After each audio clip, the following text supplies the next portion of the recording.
नमस्कार, मनी मंत्र में आप सभी का स्वागत है। मैं हूं राहुल गुप्ता। हर सप्ताह रविवार सुबह 9:30 बजे आने वाला विशेष कार्यक्रम मनी मंत्र, जिसमें हम बात करते हैं आपके पैसे के बारे में। जी हां, अपने पैसे से ज्यादा निवेश, ज्यादा से ज्यादा फायदा कैसे हासिल किया जा सके, इस बारे में हम हर सप्ताह चर्चा करते हैं।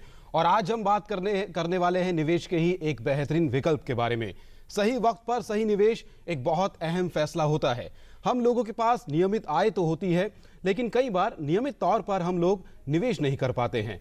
न जाने ऐसा क्यों होता है कि पैसा आपकी जेब में रहता है या बैंक में रहता है, लेकिन एक बेहतरीन निवेश का विकल्प चुनने में कई बार आप असमर्थ रहते हैं। उसके पीछे वजह है कि कई बार मन में ऐसे सवाल होते हैं जिन सवालों का जवाब मिलना मुश्किल तो नहीं होता, लेकिन शायद उन जवाबों को ढूंढने की आप कोशिश कम करते हैं। तो आज हम बात करने वाले हैं ऐसी एक विषय के बारे में जिसको हम कहते हैं म्यूचुअल फंड्स। म्यूचुअल फंड जिसको कहा जाता है कि निवेश का एक बेहतरीन तरीका है शेयर बाजार में, लेकिन लोगों के मन में म्यूचुअल फंड्स को लेकर भी कई तरह के सवाल आते हैं कि शेयर बाजार में निवेश का मामला है भाई, ऐसे कैसे कोई फैसला ले ले।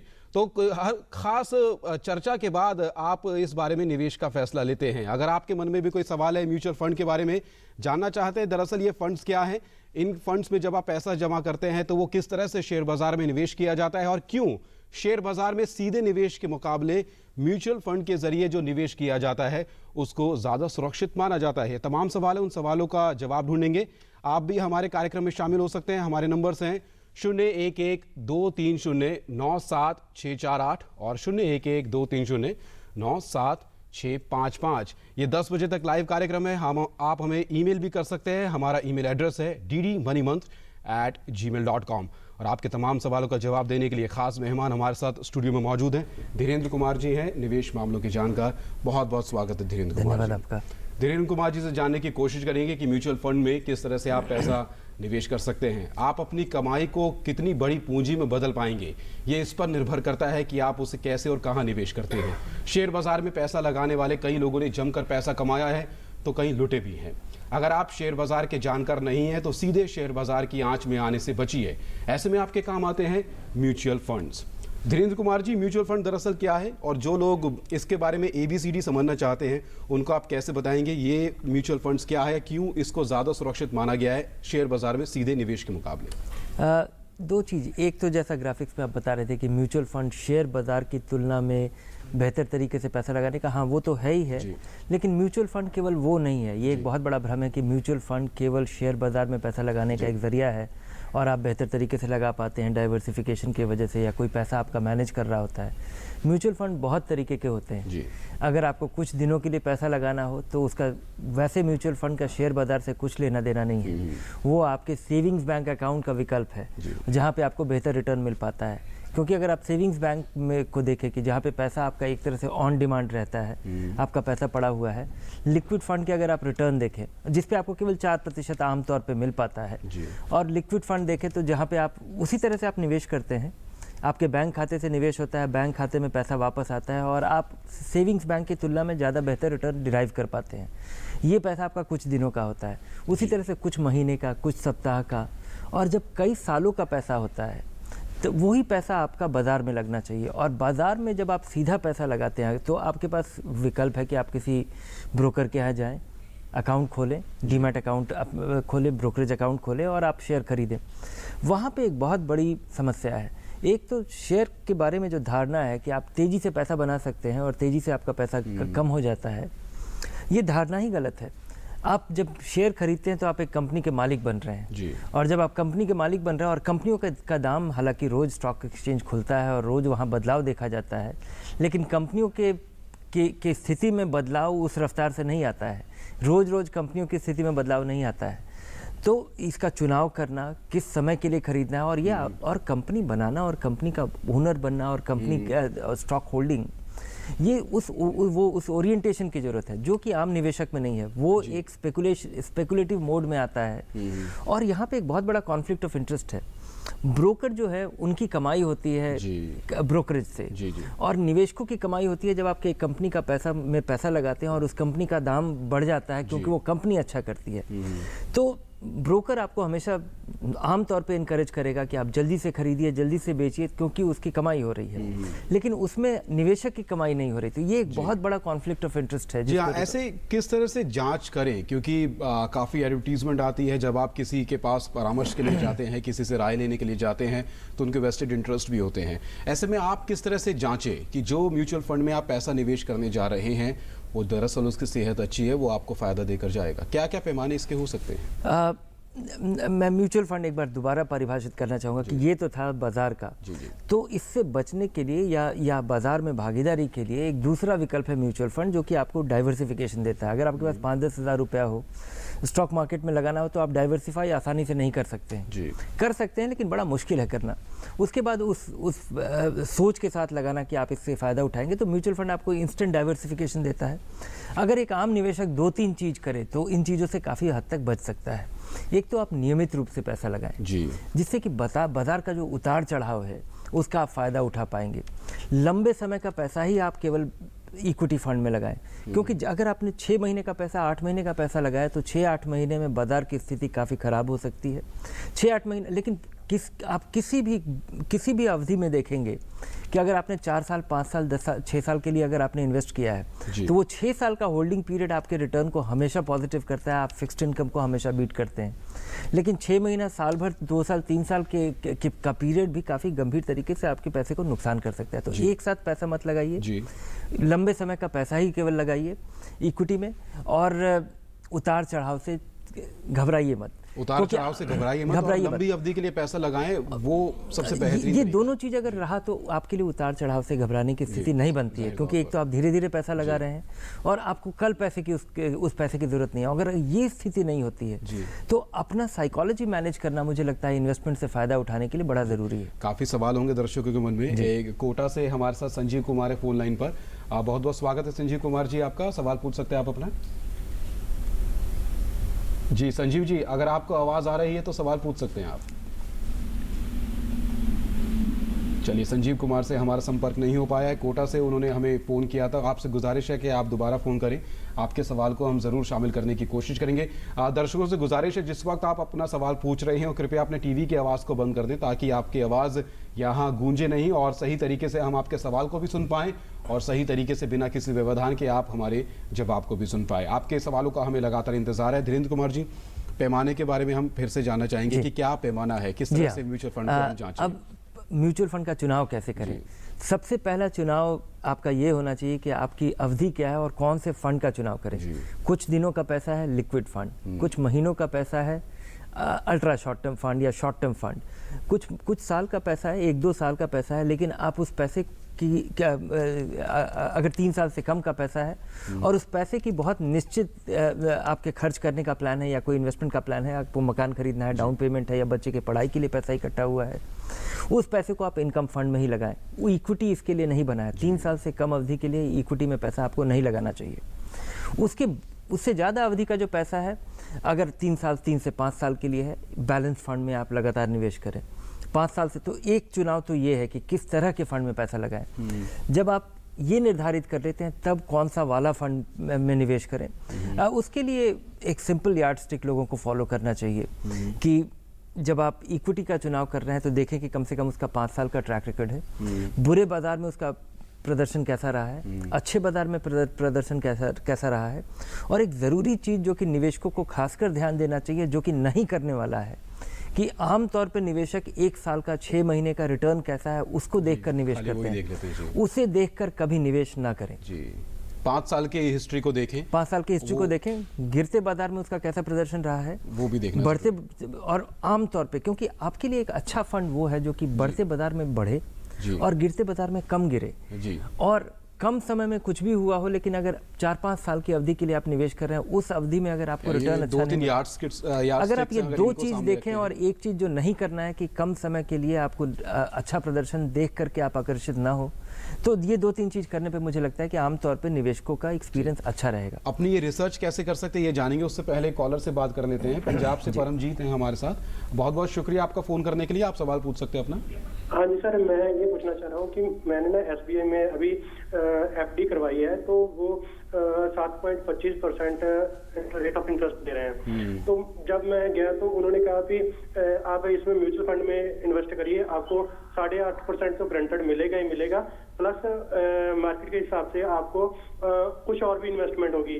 मेरा क्वेश्चन ये है कि ये कोई बैंक वाले अपने टारगेट के लिए तो नहीं करते कि वो म्यूचुअल फंड में इन्वेस्ट करवा दें, और एफडी में तो रेट ऑफ इंटरेस्ट पक्का ही है भी 7.25 मिलना है, और जो म्यूचुअल फंड है उसमें उन्होंने कहा भी 8.5 मिले, कम से कम 8.5 मिलेगा, और उससे हायर होगा तो वो आपके ऊपर है, मार्केट के ऊपर है। चलिए जवाब तो मेरा क्वेश्चन मार्केट से इस जी थैंक यू।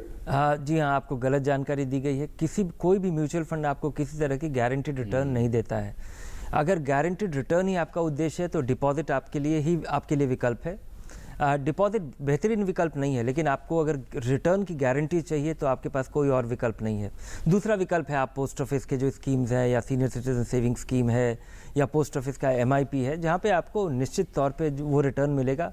एक चीज़ और ध्यान देने वाली बात है कि जो डिपॉजिट से जो आपको इंटरेस्ट मिलता है, जो आपको ये 7.25% आपको रिटर्न मिलेगा, ये पैसा पूरी तरह टैक्सेबल है। जो अगर आप टैक्स देते हैं तो आपकी आमदनी में मिलने वाला ब्याज भी आपके जोड़ दिया जाएगा और उस पर टैक्स लगेगा। उसकी तुलना में म्यूचुअल फंड थोड़ा इफ़िशिएंट हो सकता है, लेकिन एक बार दोबारा बता दूं कि यहाँ पे आपको रिटर्न की कोई गारंटी नहीं मिलती। अगर बैंक वाला भी आपको बोल रहा है तो वो सही बात नहीं बोल रहा है। जी, जिस तरह से बैंक की तरफ से रिटर्न की गारंटी दी गई, लेकिन कई बार आम बोलचाल की भाषा में बोल दिया जाता है कि इतना तो मिलने की पूरी उम्मीद है, इतना % आपको मिलेगा, इससे ऊपर जो मिलेगा वो भी आपका फायदा है। इंटरेस्ट के अलावा कुछ और भी बेनिफिट हो सकते हैं जिसके बारे में शायद जानकारी होना जरूरी है, जो शायद आपको मिल सकते हैं। इम्पॉर्टेंट बात ये है कि बाजार से जुड़ा हुआ निवेश है। अगर आप बॉन्ड फंड में भी पैसा लगाते हैं तो वहाँ पे आपको रिटर्न की गारंटी नहीं मिलती। जैसा मैं बता रहा था कि लिक्विड फंड में आपको कुछ दिनों के पैसे पे भी 8% का सालाना रिटर्न मिल पाता है, लेकिन आपको गारंटी नहीं मिलती। जब आप सेविंग्स बैंक अकाउंट खोलते हैं तो आपको पता है कि 4% सालाना मिलेगा। जब आप डिपॉजिट करते हैं तो जैसे उन्होंने बताया गया कि 7.25% मिलेगा। यहाँ पे आपको पहले नहीं बताया जाता है और ना बताया जा सकता है, और बताना गलत है। ये आप रिस्क ले रहे हैं, और आम तौर पे यहाँ पे आपको बेहतर रिटर्न 2-3 कारणों से मिलता है। एक तो आपका यहाँ ये एक तरह का इंटरमीडिएशन है। बैंक जब आपसे पैसा लेती है और आगे किसी को पैसा देती है तो एक रिस्क ले रही है, क्रेडिट रिस्क ले रही है, और आपको बोलती है कि आपको इतना मिलेगा और उसके ऊपर का स्प्रेड उसकी आमदनी है। म्यूचुअल फंड ऐसा कुछ नहीं है। आपका पैसा लिया जाता है, उसको निवेश किया जाता है, चाहे वो बॉन्ड्स में हो जो कि एक तरह का उधार है, स्टॉक में हो जो कि एक तरह की ओनरशिप है। उससे मिलने वाला जो आमदनी, उससे जो मिलने वाली आमदनी है पूरी तरह से आपको मिलती है खर्चा काट के। ये जो खर्चा है, ये सालाना खर्चा 0.5% से 2.5% तक हो सकता है। और इक्विटी फंड में 2.5% होता है, फिक्स्ड इनकम फंड्स में 0.5% होता है। तो जो मुनाफा हुआ या जो नुकसान हुआ वो आपका है। आमतौर पे हम सोचते हैं कि जिस तरह से म्यूचुअल फंड मैनेज किया जाता है उसमें इस अवधि के लिए, इक्विटी फंड में आपको नुकसान होता है अगर आप 6 महीने साल भर के लिए देखें। जो मैं बता रहा था कि आप 5 साल के लिए लगातार निवेश कीजिए और लंबे समय का पैसा ही होना चाहिए, वहाँ पे उम्मीद है कि आपको स्टॉक मार्केट से बेहतर रिटर्न या कम उतार चढ़ाव से आप डिराइव कर पाएंगे। लंबी अवधि, ये एक सबसे बड़ा इक्विटी फंड्स के लिए लंबी अवधि का नजरिया जरूर रखें इक्विटी फंड्स और म्यूचुअल फंड्स के बारे में भी। अरुणाचल प्रदेश से अभिमन्यु हमारे साथ हैं, बहुत बहुत स्वागत है आपका। सवाल पूछ सकते हैं आप अपना। जी सर, मैं अभिमन्यु चतुर्वेदी बोल रहा हूँ जी, सवाल पूछिए। जो आज के डेट में जो 50 लाख की वैल्यू है, वो 20 साल बाद 50 लाख की वैल्यू में कितने खर्चे होंगे, और उसके लिए हमें प्रति महीना कितना SIP करना होगा? निवेश से संबंधित सवाल जी है, हाँ, अगर आप बताओ। नहीं, ये बहुत ही बेसिक सा सवाल है, और जो कि बहुत सारे निवेशकों को ये भ्रम रहता है कि आमतौर पे हम सोचते हैं कि आज अगर हमारी ज़रूरत की, अगर आज हम रिटायर करें और 20 लाख रुपया हो तो हम आराम से रिटायर कर सकते हैं। लेकिन ये स्थिति पूरी तरह बदल चुकी होगी अगर आप 20 साल के बाद की स्थिति देखें, क्योंकि ये जो 6-7% का इन्फ्लेशन है, जो अगर घट करके भी 3-4% हो जाता है, तब भी आज के 20 लाख रुपए की अगर आपकी ज़रूरत है तो उसको अगर आप कंपाउंड करते हैं तो वो 20 साल के पीरियड में मुझे लगता है कि वो 60-70 लाख हो जाएगा, या 50 लाख रुपया हो तो वो करीब आपको सवा करोड़ की ज़रूरत पड़ेगी। ये मैं बहुत रफली बता रहा हूँ कि ये क्या कंपाउंडिंग, क्योंकि 6% अगर हर साल बढ़ता जाता है आपकी महंगाई के, तो आज का 50 लाख का काफ़ी ज़्यादा होना ज़रूरी है। और इसलिए ज़रूरी है कि आप थोड़ा ज़्यादा अग्रेसिव तरीके से इन्वेस्ट करें। और ये बहुत सारे कैलकुलेटर्स अवेलेबल हैं जिसमें कि आप ये एस्टिमेट कर सकते हैं वेबसाइट्स पे कि कितने रुपए की आज आपकी ज़रूरत है। लेकिन मुझे लगता है कि ये कैलकुलेटर्स वगैरह या जो कुछ भी है या जो भी एस्टिमेट करेंगे उस पे हमारा कंट्रोल नहीं है। हमारा कंट्रोल दो चीज़ों पे कि हमारी आमदनी कितनी है और हम उसमें से खर्चा कितना करते हैं और बचा कितना पाते हैं। और अधिकतर पैसे को समझदारी से निवेश करना जो लंबे, और जब आप यंग हैं, जब आप कम उम्र के, जब आप शुरुआत कर रहे हैं तभी आपके पास लंबा समय है। जब आप रिटायरमेंट के करीब आते हैं तब आपकी स्थिति बदल जाती है, तब आपके खर्चे भी बदले हुए होते हैं। तो मुझे लगता है कि इस पे अगर हम फोकस करें कि हमारी आमदनी कितनी है, उसमें से कितने खर्चों को हम काट सकते हैं और शुरुआत में ज़रूर हम उसको निवेश करें और लंबे समय का निवेश इक्विटी में करें। और अगर हम ये यार्डस्टिक फॉलो करें तो मुझे लगता है कि आम तौर पे अधिकतर निवेशकों की ज़रूरत, जो रिटायरमेंट की ज़रूरत है या बच्चे की पढ़ाई की ज़रूरत है या एक ज़िंदगी में एक अच्छे मकान बनाने की ज़रूरत है, वो अपने खर्चे के दायरे में रहते हुए अगर हम 20% अपनी आमदनी का बचाएं तो हमारी अधिकतर ज़रूरतें पूरी हो पाएंगी। एक ईमेल है, मैं ज़रूर लेना चाहूँगा क्योंकि एक ऐसा सवाल है जो बहुत से लोग सोचते होंगे चलो ऐसा करके देखते हैं। अनुभव जैन हैं, उन्होंने अभी ईमेल किया है। वो लिखते हैं कि वो एक स्टूडेंट हैं और उन्होंने लैपटॉप खरीदने के लिए पैसा जमा किया हुआ है। 20,000 उनके पास जमा हो गए हैं, लेकिन लगता है लैपटॉप महंगा है जाहिर तौर पर, तभी वो उसको 6 महीने के लिए इन्वेस्ट करना चाहते हैं ताकि 6 महीने बाद ज़्यादा पैसा मिले और वो अच्छा बेहतरीन लैपटॉप खरीद पाएँ। उनका मकसद जाहिर तौर पर ये होगा कि 6 महीने के अंदर क्विक रिटर्न्स मिले और पैसा ज़्यादा मिले ताकि वो अपनी ज़रूरत का सामान खरीद पाए। ये तरीका कई लोगों के मन में आता होगा कि 6 या 7 महीने में क्विक, जितना जल्दी से जल्दी फायदा उठाया आता ही नहीं है। ये कई बार पूरा भी हो जाता है क्योंकि अगर आप देखें कि कितना जैसे सही है, लेकिन ये अपने आप में ये एक बिल्कुल रैंडमनेस है, ये बिल्कुल चांस का बात है, ये काफ़ी लक का बात है। और अगर आप अनलकी हुए तो आप लैपटॉप के बजाय आप मेरे ख्याल में कैलकुलेटर भी नहीं खरीद पाएंगे। तो इस चीज़ के बारे में आपको अवेयर होना चाहिए। और बाज़ार में इन्वेस्ट करना, मुझे नहीं लगता है कि इसको बहुत एप्रीहेंसिव तरीके से देखना चाहिए। आप ज़रूर इन्वेस्ट कीजिए, 6 महीने की अवधि मत रखिए दिमाग में, स्पेकुलेट मत कीजिए। अगर किसी जानकारी के आधार पर आपको लगता है कि कोई कंपनी सस्ती है और आप इसके बारे में जानकार हैं और आप डेरिवेटिव्स में इन्वेस्ट ना करें। ये जो कहा जाता है कि डेरिवेटिव्स हमारे लिए रिस्क मैनेज करने का इंस्ट्रूमेंट है, लेकिन अधिकतर भारतीय निवेशकों के लिए ये स्पेकुलेट करने का ज़रिया है, जिसमें कि आप कम पैसा लगा के एक बहुत बड़ा सौदा कर पाते हैं। एक तरह का ये लिवरेज ट्रेड है। आप 10 रुपया लगा, आप अगर किसी चीज़ का दाम 100 रुपया हो और आप 10 रुपये लगा के उसके बढ़त में अगर आप भागीदारी बन रहे हैं, तो अगर उसमें 10% की गिरावट हुई तो आपका पूंजी गायब हो जाएगा। जो आमतौर पे निवेशक उस वैसी स्थिति को विजुअलाइज नहीं कर पाता। तो एक शुरुआती निवेशक के लिए ज़रूरी है कि आप जानकारी के आधार पर ही करें, अन्यथा आप एक अच्छा म्यूचुअल फंड और एक फिक्स्ड इनकम म्यूचुअल फंड 6 महीने के लिए जिसमें कि आपको काफ़ी कम रिटर्न मिलेगा लेकिन बैंक से बेहतर रिटर्न मिलेगा, उसमें आपको इन्वेस्ट करना चाहिए। फिक्स म्यूचुअल फंड क्या क्या हो सकते हैं उसके बारे में आप अगर बताएं तो? अगर आप इनकम फंड में निवेश करते हैं तो मुझे नहीं लगता है कि आपको 8-10% से ज़्यादा सालाना का रिटर्न मिलेगा, जिसमें कि आपका 20% बढ़ करके कम से ज़्यादा 22% हो पाएगा, 22,000 हो जाएगा, जो कि कोई बहुत बड़ा रकम नहीं है। लेकिन इस अवधि के लिए समझदारी से यही निवेश किया जा सकता है। अगर आप इक्विटी में इन्वेस्ट करते हैं, अगर आप शेयर बाजार में सीधा इन्वेस्ट करते हैं, तो कोई ऐसा कंपनी जिसके में आपको लगता है कि आपको कई सालों के लिए इन्वेस्ट करना चाहिए, उसका दाम आज सस्ता है। क्योंकि कंपनियों के लिए में जब आप इन्वेस्ट करते हैं तो आपको उम्मीद रखना चाहिए कि जिस वजह से वो सस्ता है वो रातों रात कारण बदलेगा नहीं, लेकिन आपको लगता है कि बेहतर है और आप निवेश करें लंबे समय का, हो सकता है कम समय में आपकी ज़रूरत पूरी हो जाए। और इसके अलावा अगर आप स्पेकुलेट करते हैं तो मुझे लगता है आपको काफ़ी लकी होना चाहिए, या फिर आप काफ़ी निराशा का भी सामना करना पड़ सकता है। एक राकेश जी का ईमेल आया है शिमला से। वो लिखते हैं कि 1,000 रुपये 25 साल के लिए वो म्यूचुअल फंड में इन्वेस्ट करना चाहते हैं। 1,000 रुपये महीने के हैं, साल के ये समझना मुश्किल है, लेकिन हो सकता है अगर मान 1,000 रुपये महीने का ही होगा, महीने 1,000 रुपये महीने के हिसाब से 25 साल तक इन्वेस्ट करना चाहते हैं। क्या प्रॉफिट होगा? सीधा सवाल है उनका, क्या प्रॉफिट होगा? 25 साल अवधि काफ़ी लंबी है, अच्छी बात। काफ़ी अच्छी अवधि है और इसी समय से और इसी ज़रिए से इसी तरह से आपको निवेश करना चाहिए और मुझे लगता है कि बहुत बड़ा फ़ायदा होगा अगर इसको आप बहुत आम तौर पे देखें। एक तो ये रियलिस्टिक सिचुएशन नहीं है, आज का 1000 रुपया और आज से 25 साल के बाद का 1000 रुपया काफ़ी बदला हुआ होगा, तो निवेशकों को एक दूसरे नज़रिए से देखना चाहिए कि आप अगर 1000 रुपया आज बचा पा रहे हैं और 2 साल के बाद आपकी आमदनी बदलती है या बढ़ती है, जो कि बढ़नी चाहिए, तो ये 1000 रुपया भी बढ़ना चाहिए। आपका ये 1000 रुपया कांस्टेंट रहेगा, क्योंकि आप ज़्यादा लगाएंगे नहीं तो आपका बढ़ेगा क्या, तो ये बड़ा ज़रूरी है। दूसरा चीज़ कि अगर आप जो साल का 12,000 रुपया लगा रहे हैं एक साल और 10 साल में अगर आप 1,20,000 लगा रहे हैं, इस तरह करके आप 3 लाख रुपया 12,000, हाँ 3 लाख रुपये का आपका निवेश होगा।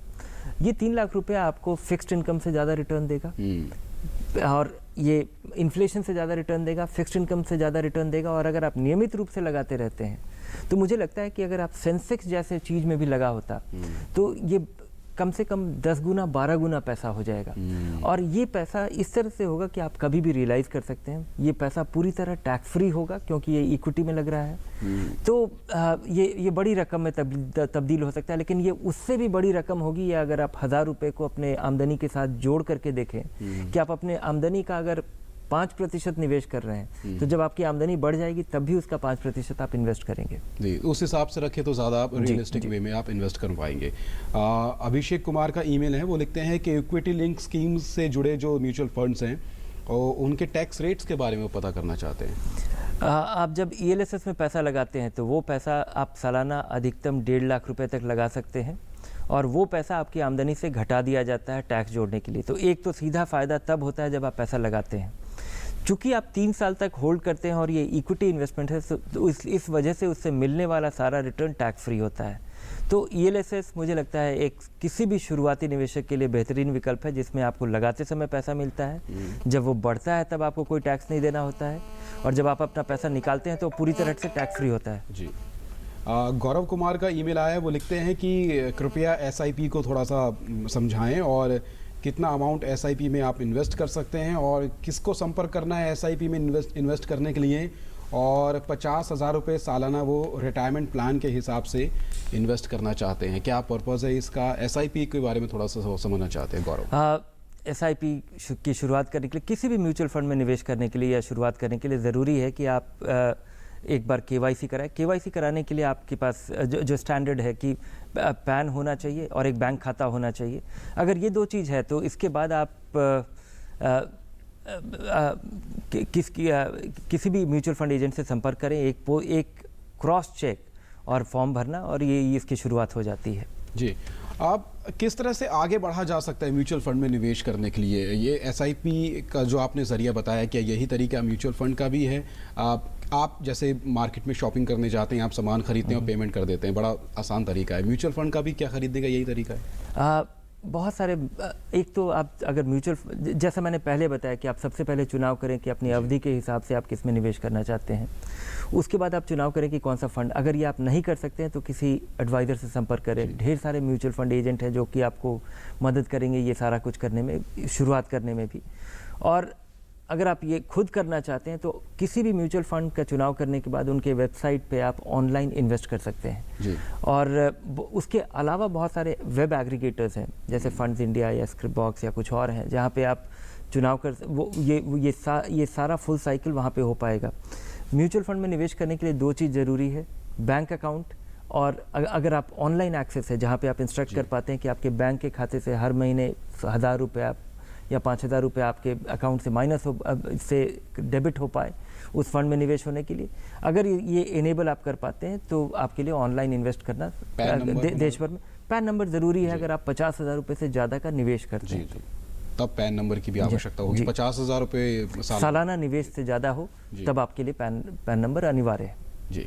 और जिस तरह से आपने अवधि की बात की है, इक्विटी के लिए आपने बताया कि 5 साल की अवधि ज़रूर रखें। म्यूचुअल फंड में क्या आप एक मोटा नियम बताना चाहेंगे? क्या अवधि सुरक्षित अवधि मानी जा सकती है? हालांकि कोई थंब रूल नहीं है, लेकिन नहीं, जैसा मैं बता रहा था कि बहुत तरीके के म्यूचुअल फंड होते हैं। कुछ दिनों के लिए लिक्विड फंड, वो भी म्यूचुअल फंड है। कुछ 1 आध साल के लिए इनकम फंड, 5 साल के लिए और उसके अलावा मुझे लगता है कि ये जो निवेशक के दिमाग में होता है कि कौन सा वाला फंड चुनना है जिसमें से तेजी से पैसा बढ़ेगा, इसके बजाय खासकर ध्यान इस पे देना चाहिए जो आपके कंट्रोल में है, कि आप रेगुलरली इन्वेस्ट करेंगे और अप्रोप्रिएट फंड चूज करेंगे। अगर ये दो चीज आप करते हैं तो अगर आपने बेहतरीन फंड का चुनाव नहीं भी किया तब भी मुझे लगता है आमतौर पर निवेशकों को खासा फायदा होता है। बहुत बहुत शुक्रिया धीरेन्द्र कुमार जी, आप हमारे स्टूडियो और आपने तमाम सवालों का जवाब दिया। और म्यूचुअल फंड क्या है, किस तरह से निवेश कर सकते हैं, कैसे सही म्यूचुअल फंड को पहचान सकते हैं, इस बारे में हमें पूरी उम्मीद है कि दर्शकों को काफ़ी अहम जानकारी मिली होगी। धन्यवाद आपका बहुत बहुत शुक्रिया। लेकिन हमने हालांकि किसी का नाम नहीं लिया, लेकिन फिर भी जाने से पहले कोई डिस्क्लेमर अगर आप देना चाहें तो। म्यूचुअल फंड के बारे में चर्चा आपने की है और कोई खास एक स्पेसिफिक फंड की बात नहीं की। उसके अलावा मेरे रिकमेंडेशन के बावजूद भी ये चूंकि मार्केट सेंसिटिव इन्वेस्टमेंट नहीं है, तो चूंकि किसी स्टॉक के बारे में हम लोगों ने बात की जहाँ पे मेरा एनीवे किसी भी स्टॉक में कोई किसी तरह का कोई इंटरेस्ट नहीं है। बहुत बहुत शुक्रिया आपका, बहुत बहुत शुक्रिया स्टूडियो आने के लिए और हमारे साथ चर्चा में भाग लेने के लिए बहुत बहुत शुक्रिया। तो इसी के साथ ही आज के मनी मंत्र में इतना ही। आज हमने कोशिश की कि म्यूचुअल फंड दरअसल क्या है उसको अच्छी तरह से जानने की, ताकि आपका जो गाड़ी कमाई का पैसा है जिसको आप निवेश करना चाहते हैं वो सही जगह पर निवेशित हो और उसका ज़्यादा से ज़्यादा रिटर्न, वो भी सुरक्षित रिटर्न आपको मिले। आपको हमारा कार्यक्रम कैसा लगा आप हमें ज़रूर बताइएगा, फीडबैक आप दे सकते हैं। हमारा ईमेल एड्रेस है ddmoneymantra@gmail.com। आज के लिए इतना ही। हमारी पूरी टीम को दीजिए इजाज़त। नमस्कार।